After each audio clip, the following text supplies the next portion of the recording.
बिस्मिल्लाहिर्रहमानिर्रहीम अस्सलाम वालेकुम। नाज़रीन, करे कोई और भरे कोई, ऐसा ही कुछ आजकल हो रहा है। सऊदी अरब से बहुत दो अहम खबरें लेकर आपके सामने आई हूँ कि बहुत से जो लोग हैं उनके वीज़े के बहुत प्रॉब्लम है। हत्ता कि विजिट वीज़ा भी, और जो है आप अगर अपने काम के लिए जा रहे हैं, आपके पास वर्क वीज़ा है, उसके लिए भी बहुत से प्रॉब्लम है, और सिर्फ सऊदी अरब नहीं, बाकी मुल्कों में।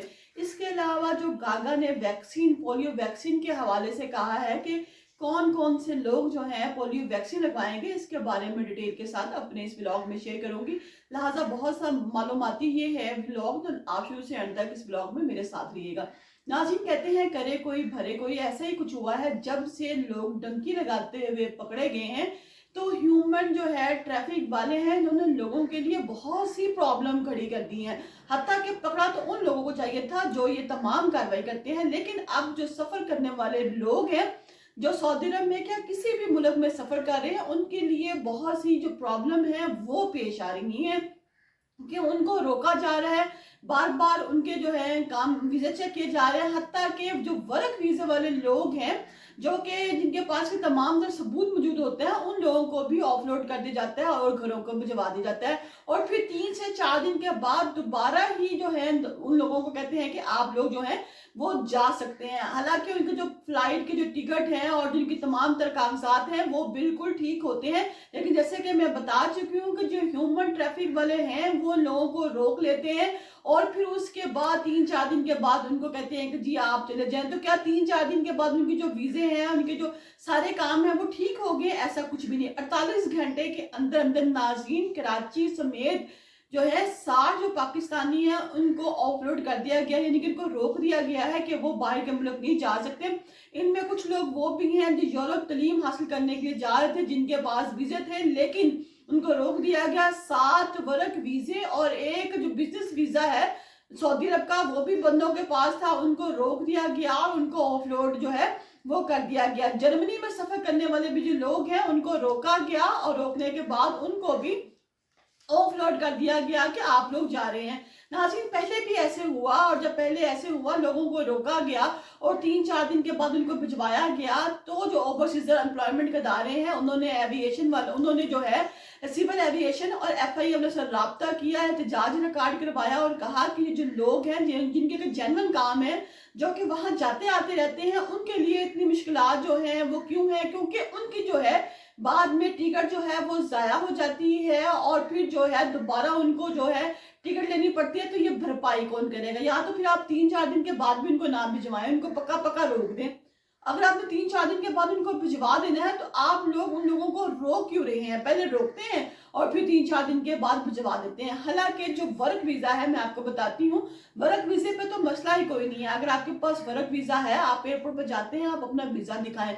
वर्क वीजे वाले को ना तो वहाँ रहाइश की प्रॉब्लम है, क्योंकि वहां पे जो रहाइश है वो कंपनी देगी, ना इसको पैसों की जरूरत है, क्योंकि जाते साथ इसने वहां पर काम पे खड़े हो जाना है और अपना जो काम है वो चला लेना है। ना इसको रहाइश का मसला है कि इसके पास होटल की बुकिंग है कि नहीं है, क्योंकि होटल की उसको जरूरत ही नहीं है। जो कंपनी इसको खाना दे रही है और जिसने इसको वीजा दिया है, वो इसको रहाइश भी देगी, ये अपने एम्प्लॉय को अपने पास रखेगी। तो फिर ये जो लोग हैं, इन लोगों को क्यों रोका जा रहा है? नाज़रीन, ये व्लॉग बनाने का मकसद ये नहीं कि आपको डराया जाए, बल्कि आपको बताया जाए और अवेयरनेस दी जाए।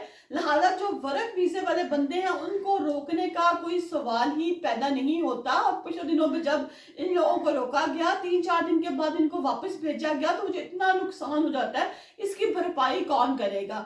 क्या ये जो गवर्नमेंट है इसको नहीं पता कि अगर एक वर्क वीजे वाला बंदा है वो जा रहा है, उसके पास तमाम तर, हाँ, अगर कोई बंदा हज पे जा रहा है, उम्रे पे जा रहा है, उसके लिए रहाइश का मसला है, उसके लिए पैसे का मसला है कि वो कहाँ रुकेगा, क्या खाएगा, कहाँ जाएगा।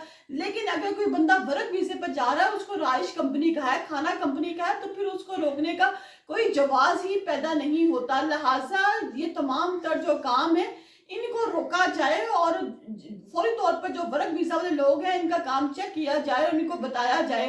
अब जो कुछ लोग हैं जो स्टूडेंट वीजा पे जाते हैं, कुछ बंदे हैं जो विजिट वीजा पे जाते हैं, कुछ लोग जो हैं वाकई उनके पास रिक्वायरमेंट ऐसी होनी पूरी होनी चाहिए कि उनको एयरपोर्ट पे ना रोका जाए। अगर स्टूडेंट जा रहा है, उसके तमाम तर कागजात पूरे होने चाहिए। अगर कोई वर्क वैसे विजिट वीजे पर जा रहा है, तो उसके लिए भी उसके तमाम जो कागजात हैं वो पूरे होने चाहिए, ताकि इन लोगों को रास्ते में किसी भी किस्म की मुश्किलात पैदा नहीं हो। क्योंकि नाज़रीन, जैसे शुरू में मैंने बताया था, करे कोई भरे कोई, ये जब से लोग जो है डंकी लगा कर जाते हैं और वहां जाके रास्ते में इन लोगों को मारा गया। अभी पिछले दिनों का बाकी है, मैंने भी एक व्लॉग बनाया, उसमें शेयर किया कि मराकश में और यूनान में जो लोग पकड़े गए, कश्ती को रोका गया, उनसे रकम का तकाजा किया गया, बहुत से लोगों की आंखें निकाल दी गई।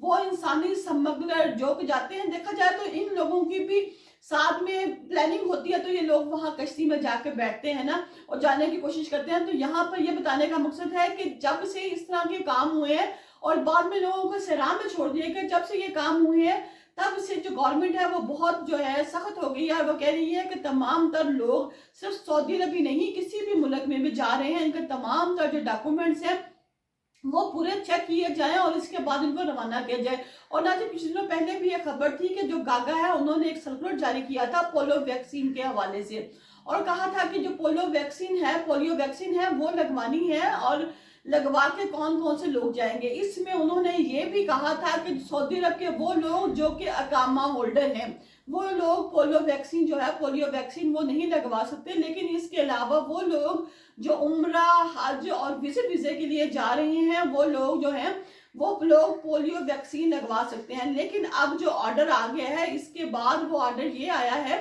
कि जो कामो होल्डर है वो वाकई पोलियो वैक्सीन नहीं लगवाएंगे। इसके अलावा एक और वैक्सीन थी जिसके बारे में बहुत ज़्यादा डिस्कस हो रही थी, लेकिन अभी भी ये शर्त जो है हज, उम्रा और जो विजिट वीजे पे लोग जा रहे हैं उनके लिए मुकर्रर है। क्योंकि पहले सोचा गया था कि शायद ये पोलियो वैक्सीन है ये रोक दी जाएगी, क्योंकि रश बहुत ज्यादा पड़ गया था। वो वैक्सीन जो लोगों वैक्सीन पर कारोबार होना शुरू हो गया, 10-10 हजार रुपए के लिए लोग वो वैक्सीन लगा रहे थे, और लोग जो 10-10, 12-12, 15-15 हजार रुपए अपने हाथ में लेकर एयरपोर्ट पर रुके हुए थे और कह रहे थे कि हमें वैक्सीन लगा दी जाए। फिर लोगों ने क्या किया कि लाहौर एयरपोर्ट छोड़कर कराची एयरपोर्ट चले गए और कराची एयरपोर्ट पर जाके वहां से महंगे टिकट लेके ये जो लोग हैं इन लोगों ने सफर किया। लेकिन अब ये कह रहे हैं कि पोलियो वैक्सीन जो है अकामा होल्डर के लिए बिल्कुल खत्म होगी। यहाँ जो लोग हज या उम्रे पे आएंगे वो अपनी तमाम तर जो वैक्सीने हैं वो लगवा कर आएंगे, तमाम तर कागजात जो हैं वो पूरे लेके आएंगे। होता असल में ऐसे है कि पहले जो हमने जो